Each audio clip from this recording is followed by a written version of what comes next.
বাংলাদেশ জামায়াতে ইসলামী পূর্ব পাকিস্তান থেকে বাংলাদেশ হোক সেটা চায় নাই।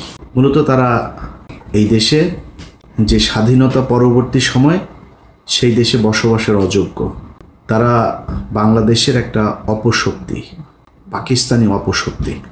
তাদের এই দেশে না রাজনীতি তো পরের কথা, ওই নামে এবং ওই ব্যক্তিরা এই দেশের নাগরিকত্ব পাওয়ার তাদের আমি মনে করি মরণোত্তর নাগরিকত্ব বাতিল করা উচিত, কারণ তারা এই দেশে স্বাধীনতা চায় নাই।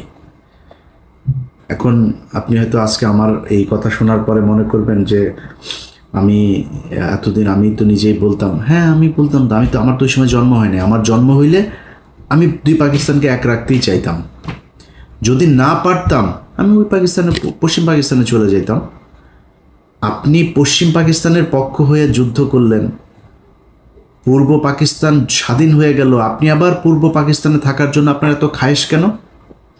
আবার পূর্ব পাকিস্তানে আপনি রাজনীতি করবেন, সেই দলেই রাজনীতি করবেন, এত ঘাটতারামো কেন? আপনাদের এই ঘাটতারামোর কারণে আজকের এই বাংলাদেশে অসংখ্য মানুষ গুম হয়, খুন হয়, ধর্ষিত হয়, ধর্ম পালনের সমস্যা হয়, ইসলাম পালনের সমস্যা হয়, এই দেশের দাড়ি টুপি রাখতে সমস্যা হয়। কিভাবে খুব মনোযোগ দিয়ে শুনেন, কথা টুইস্ট করা যাবে না আর উল্টাপাল্টা বোঝাও যাবে না, যেটা বলছে সেটা বুঝতে হবে। জামায়াতে ইসলামী এই ৭১ সালের যে অবস্থান ছিল, আমি তাদের সেই অবস্থানকে সমর্থন করি, আগেও করি, এখনও করি, সারা জীবনই করব। কারণ দুই পাকিস্তানকে ভাঙার কারণে ভারত আজকে এই বাংলাদেশের উপরে এই ধরনের নির্যাতন এগুলো করার সুযোগ পেয়েছে। সে পর্যন্ত ৭১-এর ১৬ ডিসেম্বর ফুল স্টপ, শেষ। আপনি এসে তারপরে শুরু করলেন রাজনীতি করার সুযোগ দেওয়া হইল। দেওয়ার পরে আপনি ৯১ সালে খালেদা জিয়াকে সমর্থন দিলেন, সরকার গঠন হইল। ৯১ থেকে খালেদা জিয়া ৯৬ পর্যন্ত কি দোষ করেছিল যে আপনি ৯৬ সালে শেখ হাসিনার পক্ষে যায়া খালেদাকে হটানোর জন্য জীবন মরণ দিয়ে যুদ্ধ করলেন? কি করেছিল খালেদা জিয়া আপনার সাথে? এই দেশের বিরুদ্ধে অবস্থান নিয়েছিল। বিএনপি দুর্নীতি করেছিল, দুর্নীতি আজকে করে নাকি, কালকে করবে নাকি, এই বিএনপি আবার আসলে আবার করবে। আওয়ামী লীগ কি করেছে গত ১৫ বছরে দেখেন না চোখে? কেউ কেউ বলে থাকে ওই মেট্রো রেলে উঠলে নাকি দুইটা শব্দ তাদের খুব লাগে, যে মুনাফেকের জাতি নাকি যেন বলে, বেইমানের জাত, এটা মনে হয়। আরে তোর বাপের টাকা দিয়ে এই বানাই দিয়ে গেছিস, তোরা যেই টাকা দিয়ে মেট্রো রেল বানাইছিস, এরকম টাকা দিয়ে মেট্রো রেল এরকম পুরো ঢাকা শহর ছেয়ে ফেলা যায়। ৩ পদ্মা সেতুর টাকায় ১ পদ্মা সেতু বানাইছিস। তোদের মেট্রো রেল আর পদ্মা সেতুতে উঠলে মনে হওয়ার কথা টাকাগুলো নিয়ে গেছিস, টাকাগুলো ফেরত দেওয়ার কথা মনে হওয়া দরকার। বেইমানের জাত, মানে তোর বাপের টাকা দিয়ে করছিস না? তো এই দেশে যারা ওই সময় রাজনীতি করেছে, বিএনপি বলেন, আওয়ামী লীগ বলেন, সবাই দুর্নীতি করেছে। তো আপনি ৯১ থেকে ৯৬-তে আপনি জানেন না শেখ হাসিনাকে বাংলাদেশে ইন্ডিয়া পাঠিয়েছে কেন? ৯১-তেই তো ইন্ডিয়া তাকে বসাতে চেয়েছিল, পারে নাই, ৯৬-তে বসাবে। আপনার এইটুক দূরদর্শিতা মানে নিচে চুল গজায় নেয় আপনার, যে আপনি বুঝেন না যে হাসিনাকে দিয়ে তারপরে এই দেশটাকে ভারত নিয়ন্ত্রণ করবে। হাসিনার পক্ষ যা করলেন, ২ দিন পরে আবার ভাতার পাল্টাইলেন, ওই ভাতার আর ভাল লাগে না, ভাতার পাল্টায় আবার ফের খালেদা জিয়ার কাছে আসলেন, এসে তারপরে পায়েটায় ধইরা তারপরে জোট করলেন, করে আবার ক্ষমতায় বসলেন। ক্ষমতায় বসার পরে এরপরে দেশ চালাইলেন। দেশ চালানোর সময় যা যা হয়েছে, যেভাবে চলেছে, সেখানে তো আপনার বুঝার আমার মনে হয় না যে কোনো সমস্যা হয়েছে যে খালেদা জিয়া কি চায়, খালেদা জিয়া কি আসলে ভারতের লোক না কিসের লোক। যদি সমস্যা হতো তাহলে তো ওই সময় চলে আসতেন, সরেন নাই তো, তাদের সাথেই ছিলেন। আসলো ২০২৪, মাঝখানের পুরোটার সময় বাদ দিলাম বিরোধী দলে। ২৪ আসার পরে আগস্টে হাসিনারে সরাইলেন, সরানোর পরপর বিএনপি আবার খারাপ হয়ে গেল। কারণ কি? বিএনপি তারেক রহমান ইন্ডিয়ার কাছে বিক্রি হয়ে গিয়েছে। বিএনপির চোর মানে যদি ধরা যায় 80%ই চোর, মানে এটা করার পরে দেশের মানুষই ভাই 90% 99% চোর আমার দেশের, ইনক্লুডিং মি। আমি আমার বাদ দিলাম না, 99% চোর এই দেশে, হয়তো 2% ভালো থাকতে পারে। তো বিএনপি চুরি করেছে, এটা বাদ। বিএনপি আওয়ামী লীগ এই ইন্ডিয়ার সাথে কিছু করেছিল নাকি? খালেদা জিয়া তারেক রহমান বিক্রি হয়ে গিয়েছিল, 5 তারিখে বিক্রি হয়েছিল। তো 5 তারিখের পরে বিএনপি খারাপ হয়ে গেল কেন হঠাৎ আপনার কাছে? আপনার বাল গজায় নাই যে এই আপনি যদি বিএনপির সাথে দ্বন্দ্ব করেন তাইলে ইন্ডিয়া আবার এখানে ঢুকবে? আচ্ছা, আপনি বললেন যে আপনি কি সবাই মাফ করে দিয়েছেন আপনি আওয়ামী লীগকে। চাচার সমস্যা কি? ভিডিও টিডিও আছে নাকি রয়ের কাছে? টাকা পয়সা লেনদেনের কোনো কিছু আছে? সমস্যাটা কোথায়? আপনি এসে বললেন মাফ করে দিলাম, তো আপনার কথা হওয়ার কথা না। আরে ভাই, গত 15 বছর এই দেশটা ইন্ডিয়ার কাছে বিক্রি করে দিয়েছিল। আপনি সেই দেশের স্বাধীন হবার পরে আপনি তাদেরকে মাফ করে দিয়া তারপরে তাদেরকে নিয়ে থাকতে চান, কারণ কি? সমস্যাটা কি? এটা তো বলা দরকার মানুষের কাছে, এ কোন কারণে, কি স্বার্থ দেখে বা কোন যুক্তিতে আপনি তাদেরকে মাফ করে দিচ্ছেন এত তাড়াতাড়ি। বিএনপি শুরু করলো, জামাত টানছে, আমাদেরও তো তাহলে সবাই টানা দরকার। টানাটানি আওয়ামী লীগরে কে কত নিতে পারে, এদের কাছে সবচেয়ে প্রিয় মানুষ হয়ে গেল আওয়ামী লীগ। 5 আগস্টের পর থেকে আজ পর্যন্ত বলেন, এই দেশে নিজেরে নিয়ে যদি এখন কথা বলতে চাই তাহলে মনে হবে আমি বোধহয় নিজেরে মানে বলতেও লজ্জা লাগে। আমি পিনাকি আর কনক সারোয়ার 2-4 জন আরও আছেন, এদের বাইরে আর কারোর তো আমি দেখি না যারা কিনা ইন্ডিয়ার ব্যাপারে একদম জিরো টলারেন্স নিয়ে তারপরে কোনো কথা বলছে বা কোনো কাজ করছে, কাউরে দেখি না। তো আপনি এদের কাছে নির্যাতিত হইলেন, এতটা দিন ধরে নির্যাতিত হইলেন, এদের ব্যাপারে আপনার কোনো সমস্যা নাই, কোনো অভিযোগ নাই। আমরা ফাইন্ড আউট করে দিলাম যে এই যে এই ব্যক্তি এই প্রতিষ্ঠানগুলো ইন্ডিয়ার ওয়ার করেছে, পক্ষে কাজ করেছে। আপনি তাদেরকে নিয়ে বসায় স্টেজে বসায় তারপরে বক্তব্য শোনাবেন। পিছনে দেখি ওই যে শফিকুল ইসলাম মাসুদ চোখ বন্ধ করে মনে হয় বিশাল ধ্যানে আছে, মানে ওর বাপ ওই সন্তোষ শর্মা বক্তব্য দেয়, ওর বাপের বক্তব্য শোনা মধুর মানে স্টেজে দাঁড়ায় রয়েছে, পিছনে বডিগার্ডের মতো, সোহরাওয়ার্দীর বডিগার্ড শেখ মুজিবের মতো ওইভাবে দাঁড়ায় আছে। এটা এই জন্য এই 15 বছর এই জন্য মানুষ জীবন দিয়েছে। আপনার এই প্রোগ্রামটা যারা অর্গানাইজ করেছেন তাদেরকেও সেই জামাতের নেতা যারা সন্তোষ শর্মাকে দাওয়াত দিয়েছেন সেই ব্যক্তিগুলোকে একটু বলি যে মনে করেন আপনারা অলমোস্ট সবাই জেলে গিয়েছেন আমি যতটুকু জানি। জেলে যাওয়ার পরে আপনার স্ত্রী বা মেয়েকে পুলিশ আপনাকে ক্রস ফায়ার দিবে এটা মনে করে তারপরে ধর্ষণ করেছে, ধর্ষণ করে পেটে বাচ্চাও দিয়ে দিয়েছে। অ্যাবর্শন তো আর করাইতে পারে না লজ্জায় শরমে। আপনাদের ঘরে যদি এরকম একটা বাচ্চা টাচ্চা যদি থাকে, মনে করেন থাকে, কেমন লাগবে? আসছে কি না ওইটাও তো আল্লাহই জানে। থাকতে পারে না? কেন বললাম জানেন কথাটা? আলেপের কথা মনে আছে? আমার এই চ্যানেলে একটু পিছনে যায় ভিডিওগুলো দেখেন। এই পুলিশ অফিসার এক ব্যক্তিকে ধরে তার স্ত্রীকে তার স্বামীর ক্রসফায়ারের ভয় দেখিয়ে রোজা ভাঙিয়ে রোজার মাসে তারপরে ধর্ষণ করেছে। দেখেছেন আমার এই চ্যানেলে ভিডিওটা? এরকম 16 জন আমাদের বাংলা এডিশন অফিসে গিয়েছিল। তো বাংলা এডিশনের কাছে যারা গিয়েছে ওরা তথ্য দিতে চায়, নাম টাম বলার পারমিশন দিচ্ছেন। তা বললাম নাম টাম কিছু যদি না বলি, কোনো পুলিশের নাম বলতে দেবেন না, ওরা লজ্জায় কারণে বলতে চায় না। তো এখন ওই ব্যক্তি শুধু আমাদের কাছে বক্তব্য দিয়েছিল কারণ ওর স্ত্রী মারা গিয়েছে। এগুলো নিয়ে দ্বন্দ্ব, সাংসারিক দ্বন্দ্ব, তারপরে আবার উনি গর্ভবতী ছিল, এইসব সমস্যা মিলে হঠাৎ করে মারা গিয়েছে।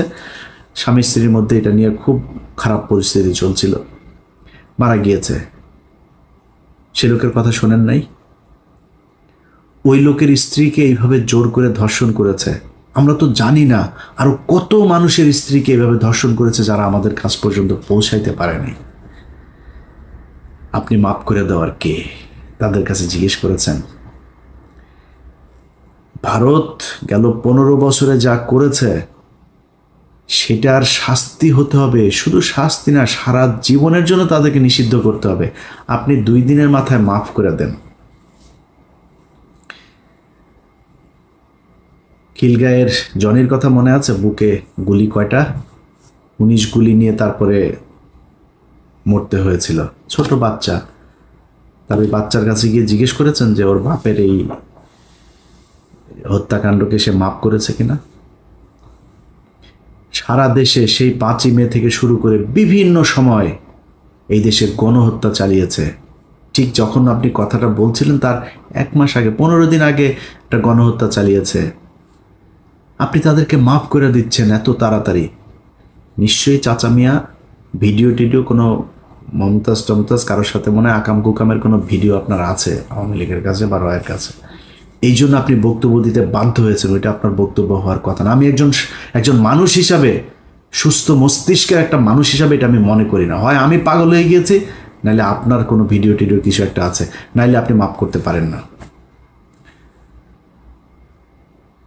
আপনাদের অনেকের খারাপ লাগতে পারে ভাই, এই দেশের এই জামাত ইসলামের কারণে।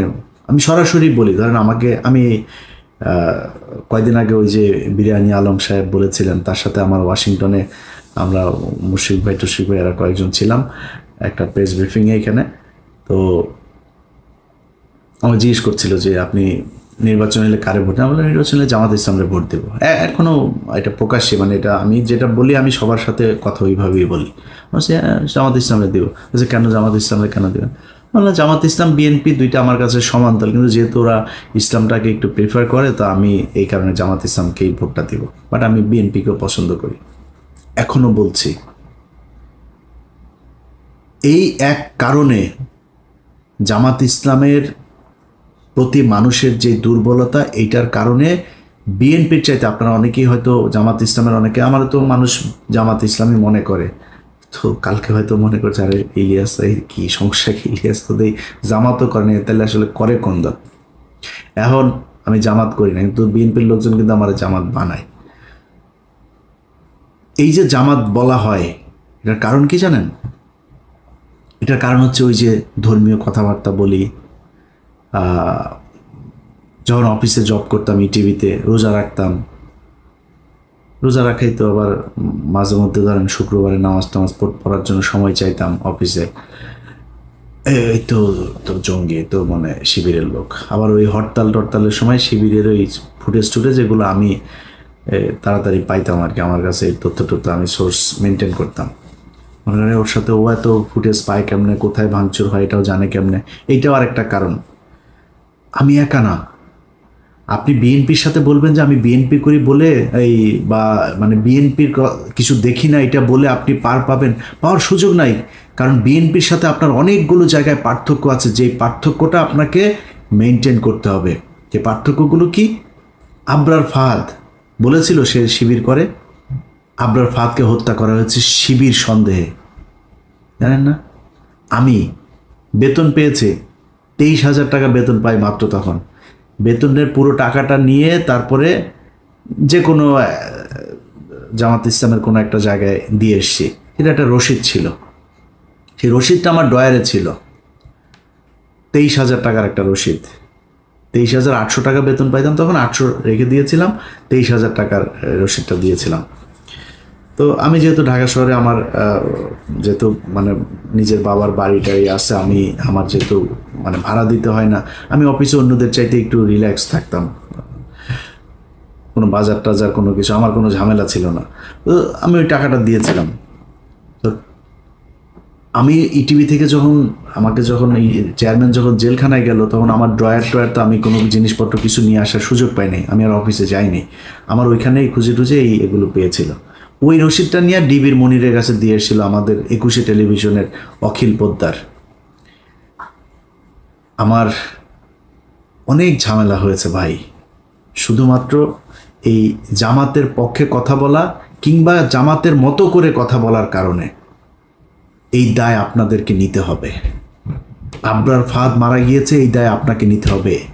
আপনি ইসলাম নিয়ে রাজনীতি করেন, এই জন্য আপনার নামে যাদেরকে ফজরের নামাজ পড়তে যাওয়ার কারণে জঙ্গি বানিয়ে শিবির ট্যাগ দিয়ে তারপরে ফাঁসি দেওয়া হয়েছে, ক্রসফায়ার দেওয়া হয়েছে, যাদের স্ত্রীদেরকে ধর্ষণ করা হয়েছে, এর সব দায় জামাত ইসলামকে নিতে হবে। এই জন্য আপনার দায় অনেক বেশি বিএনপির চাইতে।